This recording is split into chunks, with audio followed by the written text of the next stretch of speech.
На третиот ден од Божик, верниот народ го одбележува празникот посветен на болните, старите и сиромашните, познатиот Свети Стефан.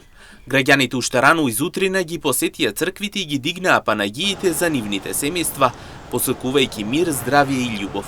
Неизоставен дел беа и молитвите кои тие ги упатија до Свети Стефан, молејќи го тој Бога за нашето спасение. На верниците се најубаво само здравје, Господ нека дава. И се најубаво, само убави работи да се случуват. Само здраве и среќа на сите. Време ли се празнува Свети Стефан?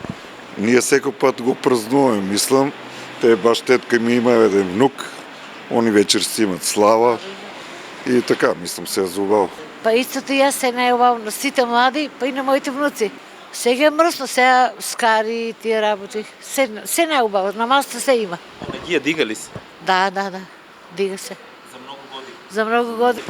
Да, секој слави се. Па јако што знам, да, сега за натаму како ќе биде, не знам. Покрај утринската празнична литургија денес се прават и домашни слави и имендени. Денеска именден празнуваат Стефан, Стефчо, Стефка и Стефанија.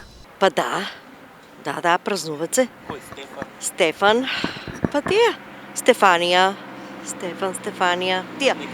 Нека е за многу години се најубаво. Инаку празникот менува ден, но никогаш датум и секогаш се празнува на 9 јануари.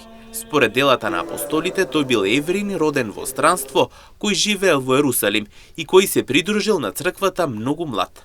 Тој бил еден од 7 ѓакони назначени од апостолите да се грижат за старите жени, вдовиците и сирачињата. Како хеленизиран еврин, жестоко се противел на јудеичкиот култ на храмовите. Поради тоа што го искажувал своето противење, бил изведен пред Синедрионот. Неговото бранење на христијанството толку ги разбеснело неговите сослушувачи, што бил осуден на смрт со каменување.